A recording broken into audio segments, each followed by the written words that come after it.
ओम नमः शिवाय। श्री शिव महापुराण दूसरा खंड, अध्याय 24। ब्रह्मा जी ने आगे कहा, इस तरह सती दक्ष से भयभीत यज्ञशाला में पहुंची, लेकिन वहां किसी ने उनसे बात तक न पूछी। न किसी ने यह जाना कि ये जगत माता है। दक्ष ने तो अहंकार में उनसे कुशल क्षेम तक न पूछी। यह देखकर सती की बहनों ने, जो वहां उपस्थित थीं, हंसकर सती की निंदा की। सती ने यज्ञ में सब देवताओं का स्थान देखा, लेकिन शिव जी का स्थान न दिखाई दिया। तब वे मन में अत्यंत क्रोधित हो उठी। उन्होंने अपना अनादर देखकर शिव जी का स्मरण किया और सोचा कि अपने क्रोध से दक्ष को भस्म कर दें। फिर उन्होंने ऐसा सोचा कि यह ठीक ना होगा, क्योंकि जब दक्ष ने कठिन तपस्या करके मुझको प्रसन्न किया था, तब मैंने उससे कहा था कि जब मैं आप में कुछ भी गर्व और अपने मान में कमी देखूंगी, तो उसी समय अपने शरीर को त्याग दूंगी। दक्ष ने भी उस समय यह बात मानी थी। अब वही समय आ गया है। इसलिए सती ने पुनः इस बात पर विचार करके बहुत दुख प्रकट किया और मन में सोचा कि मुझे बड़ा दुख है जो शिव जी बिना पुत्र के रह गए और उन्हें मेरे साथ विवाह का कोई फल न मिला। मेरे सिवाय और कौन सी स्त्री है जो मेरे पीछे शिव जी को प्रसन्न रख सकेगी? फिर शिव भी तो दूसरी स्त्री को स्वीकार ही ना करेंगे। अब मैं अपनी प्रतिज्ञा के अनुसार अपने शरीर का त्याग करके हिमाचल पर्वत के घर जन्म लूंगी और हिमाचल की पत्नी मुझे अपनी पुत्री समझेंगी और मैं उसको अपनी माता समझकर आनंद प्रदान करूंगी। तब मैं शिव जी के साथ पुनः विवाह करूंगी। उस समय मेरे सारे दुख समाप्त हो जाएंगे और इस संसार के मनोरथ पूरे होंगे। सती ने यह सब सोचकर दक्ष से क्रोधित होकर कहा, पिता, आपने शिव को निमंत्रण क्यों नहीं भेजा? क्या आपकी बुद्धि भ्रष्ट हो गई है? जिन मेरे स्वामी शिव से तीनों लोक पवित्र होते हैं, आपने उन्हें नहीं बुलाया? बिना शिव के सारे कर्म असिद्ध हो जाते हैं। आपने ऐसे शिव को क्यों नहीं पहचाना? फिर वह सनकादिक ब्रह्मा और विष्णु से बोली, आप सभा में बिना शिव के आ कैसे गए? इस तरह उन्होंने सबसे ऐसी बातें कहीं और शिव जी का वर्णन करके एक एक को अलग अलग लज्जित किया। उन्होंने विष्णु से कहा, क्या आप शिव को नहीं जानते, जिन्हें वेद सगुण और निर्गुण कहकर बखानते हैं?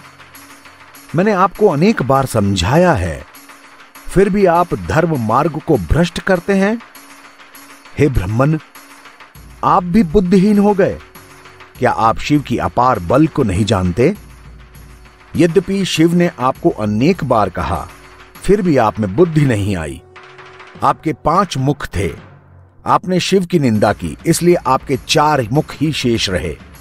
हे विष्णु, क्या आप शिव की महिमा भूल गए, जबकि उन्होंने अंबर जला डाला था? यह जानकर भी आप इस यज्ञ में चले आए। सती ने फिर देवताओं से कहा, देवताओं, आपने अपनी शुद्ध बुद्धि क्यों नष्ट कर दी? मैं समझ गई, आप सब बड़े अभागे हो जो बिना शिव के इस यज्ञ में चले आए। हे भृगु, अत्रि, वशिष्ठ, आपने इस बात का विरोध क्यों नहीं किया? आपके पास तो श्राप देने की महान शक्ति है। क्यों, तुम भी शिव जी की शक्ति को नहीं जानते? एक बार भगवान सदाशिव मगर का रूप धारण करके द्रविड़पुर को गए थे और उन्होंने वहां भक्त की परीक्षा लेने के लिए कुछ लीलाएं की थीं।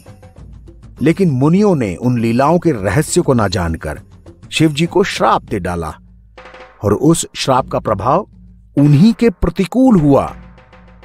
उस समय जब तीनों लोक जलने लगे, तब शिव जी ने ही सबको बचाया। इतना कहकर सती और क्रुद्ध हो गईं और ब्रह्मा और विष्णु को इस प्रकार कहा, ब्रह्मा, विष्णु, पिताजी ने जो कुछ भी किया उसके मूल में तुम दोनों ही हो, क्योंकि तुम दोनों ने शिव जी के ना आने पर भी इस यज्ञ में सम्मिलित होने का फैसला लिया। इसलिए तुमने जैसा काम किया उसका फल भी तुम्हें अवश्य भोगना होगा। आश्चर्य है कि जिन शिवजी द्वारा चारों वेद और संपूर्ण सृष्टि की उत्पत्ति हुई है, उन्हें तुम बिल्कुल नहीं पहचान सके। यदि तुम दोनों दक्ष के इस यज्ञ में ना आते तो दक्ष को इतना अहंकार कभी ना होता। यदि यहां उपस्थित देवता और ऋषि मुनि भी ना आते तो दक्ष की कभी भी यह हिम्मत ना होती कि वे शिव जी के विरुद्ध होकर कोई कार्य करें। तुम लोगों की बुद्धि वास्तव में भ्रष्ट हो गई है। जो तुम्हें दधीच मुनि का सभा से उठकर जाना भी ठीक लगा। हे नारद, सती के मुख से निकले हुए इन शब्दों को सुनकर दक्ष अत्यंत क्रोधित हो गए और बोले, अरे मतिमंद, तू ऐसी बातें क्यों कर रही है? मेरा और तेरा पिता पुत्र का संबंध समाप्त हो चुका है। यदि तेरी इच्छा हो तो तू यहां रह, अन्यथा अपनी घर चली जा। तेरा पति अत्यंत अशुभ है। उसके नाम में केवल 2 ही अक्षर हैं। वह भूत, प्रेत और पिशाचों के साथ रहता है। चिता की भस्म को अपने शरीर पर लगाता है और शमशान में घूमता है। उसके माता, पिता, कुल, जाति किसी का कुछ पता नहीं। इसका वर्णन वेद में भले ही हो, परंतु उसमें कोई शुभ लक्षण दिखाई नहीं देता। इसलिए मैंने उसे यहां नहीं बुलाया, क्योंकि ऐसे मूर्ख मनुष्य का यज्ञ में आना ही निषिद्ध है। सती, मैंने वास्तव में बड़ी मूर्खता की, जो औरों के कहने पर तुझ जैसी अपनी श्रेष्ठ पुत्री का विवाह उस नंग दड़ंग औघड़ के साथ कर दिया। मुझे इस बात का बहुत बड़ा पश्चाताप है। दक्ष की बातों को सुनकर सती और क्रोधित हो उठी और उन्होंने अपने पिता को महापापी अनुमान लगाकर बहुत दुख उठाया। वो बोली, शिवजी का अपमान कभी सुनना भी नहीं चाहिए। यदि कोई व्यक्ति शिवजी की निंदा कर रहा हो तो सुनने वाले को उचित है कि वो या तो उस निंदा करने वाले की जीभ काट ले या अपने दोनों कानों को बंद करके वहां से उठ जाए या अपने शरीर को अग्नि में जलाकर भस्म कर दे। इसके विपरीत चलने से ही महापाप होता है। जो व्यक्ति शिवजी की निंदा करता है वो उस समय तक नरक में पड़ा रहता है जब तक कि इस ब्रह्मांड में सूर्य और चंद्रमा स्थित हैं। यह बात वेद के कथन से भी पक्की होती है। इस तरह कहकर सती अपने मन में अत्यंत पछताती हुई सोचने लगी कि मैंने यहां आकर शिवजी की निंदा अपने कानों से सुनी और यह भी घोर पाप हो गया। उन्हें इस बात से और भी ज्यादा दुख हुआ कि वे यहां क्यों चली आईं और अब कौन सा मुख लेकर शिवजी के पास लौटेंगी। वो सोचने लगी कि यद्यपि शिवजी के श्री चरणों का दर्शन प्राप्त करना मेरे लिए अत्यंत आवश्यक है, परंतु अब भला किस मुंह से मैं उनके पास जाऊं। मुझे तो दोनों ही प्रकार से कठिनाई दिखाई दे रही है। इस तरह विचार करने के बाद सती अत्यंत क्रुद्ध होकर शिवनाम का जोर जोर से उच्चारण करने लगी। उन्होंने किसी की भी प्रतिष्ठा का ध्यान न रखते हुए यज्ञशाला में उपस्थित सब लोगों को धिक्कारा। हे उपस्थित सभासदों, मैं तुम लोगों से यह बात सच सच कह रही हूं कि इस समय तुम्हारी बुद्धि नष्ट हो गई है। अंत में तुम सबको बहुत पछताना होगा।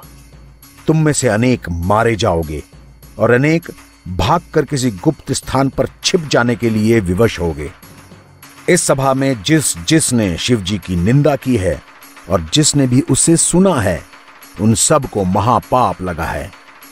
सभासदों से इस तरह कहकर वो दक्ष से बोली, हे दक्ष, तुमने शिवजी की बहुत निंदा की है, इसलिए तुम्हें तो सबसे ज्यादा पछताना होगा। शिवजी सबको सुख देने वाले और सबके स्वामी हैं, पर तुम उन्हें साधारण देवताओं की भांति समझ रहे हो। तुम्हें यह नहीं मालूम है कि वे संपूर्ण सृष्टि के सबसे बड़े हितैषी हैं। तुम्हें अपनी करनी का फल शीघ्र ही मिलेगा। वेद में मनुष्यों के 3 प्रकार कहे गए हैं। जो किसी के गुण और शील पर दोष लगाता है उसे अधम कहते हैं। जो किसी के पाप और पुण्य का सच्चा वर्णन करता है उसे मध्यम कहते हैं, और जो किसी के पापों को छिपाते हुए केवल उसके सद्गुणों का ही वर्णन करता है, उसे उत्तम की संज्ञा दी जाती है। इन तीनों में भी जो सर्वोत्तम प्राणी होते हैं, वो दूसरे लोगों के केवल गुणों का ही वर्णन नहीं करते, बल्कि वे सबको अपने कृत्य द्वारा प्रसन्न भी रखते हैं। मैंने इन 3 प्रकार के प्राणियों का विचार करते हुए यह निष्कर्ष निकाला है कि तुम अधम प्रकार के हो, क्योंकि तुमने शिवजी की झूठी निंदा की, मिथ्या भाषण दिया, अहंकार, क्रोध, लोभ, इतने बड़े बड़े पाप किए। तुम जो ये कहते हो कि शिवजी के नाम में केवल 2 ही अक्षर हैं, तो तुम ये जान लो कि ये 2 अक्षर इतने प्रभावशाली हैं कि जो मनुष्य इन्हें अपने मुख से निकालता है, उसके संपूर्ण पाप भस्म हो जाते हैं। ऐसे पवित्र नाम की निंदा करना कभी भी उचित नहीं है, लेकिन तुम अपने अज्ञान के कारण इस बात को नहीं पहचान सके। शिवजी अनादि, अप्रमेय और महान हैं। उनसे द्वेष रखने वाले का कभी कल्याण हो ही नहीं सकता। जिन लोगों ने शिवजी की वास्तविक महिमा को पहचाना है, वे सदैव उनके प्रेम में मग्न रहते हैं। ये मेरा शरीर तुम्हारे द्वारा उत्पन्न किया हुआ है, इसलिए मैं अपना खेद नष्ट करने के निमित्त अब इसे अवश्य त्याग दूंगी, क्योंकि शिव निंदक पिता की पुत्री कहलाना मुझे सहन नहीं होगा। तुमने जो ये कहा कि शिवजी कोई कर्म नहीं करते और अशुभ वेशधारी हैं, उसका उत्तर यह है कि वे परब्रह्म हैं, शरीर रहित हैं और अनादि हैं। माया का ग्रहण किए रहने के कारण ही वे अपना ऐसा अमंगल वेश बनाए रहते हैं। भला उन्हें किसी कर्म से क्या प्रयोजन है? तुमने जो ये कहा कि वे चिता की भस्म लगाते हैं, नग्न रहते हैं, निर्धन हैं और अवधूत हैं, उसका उत्तर केवल यही है कि मुझे उनका यही स्वरूप सबसे ज्यादा प्रसन्नता देता है। उनके इस स्वरूप के अतिरिक्त किसी अन्य रूप को देखना मुझे स्वीकार नहीं है, इसलिए अब मैं निश्चयानुसार अपने को भस्म करती हूं। इतनी कथा सुनाकर ब्रह्मा जी ने कहा, हे नारद, इतना कहकर सती उत्तर दिशा की ओर मुंह कर पृथ्वी पर बैठ गईं। उन्होंने स्नान करने के बाद अपने संपूर्ण शरीर को वस्त्रों से लपेट लिया। उसके बाद योग धारण कर विधिपूर्वक आसन लगाते हुए प्राणायाम किया। सबसे पहले उन्होंने समान वायु को नाभि चक्र में लाकर उदान वायु को ऊपर चढ़ाया और शिवजी की सुंदर मूर्ति को अपने हृदय में स्थापित किया। उसके बाद उन्होंने अपनी भवों के बीच दृष्टि जमाते हुए पति के चरणों का ध्यान किया और अग्नि और वायु को उत्पन्न किया। उस पवित्र अग्नि और वायु के द्वारा उन्होंने अपने उस निष्पाप शरीर को भस्म कर दिया।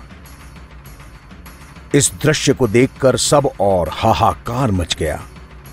यज्ञशाला में उपस्थित सभी लोग अत्यंत भयभीत और दुखी हो गए और दक्ष की पत्नी वीरनी शोकाकुल होकर जमीन पर गिर पड़ी।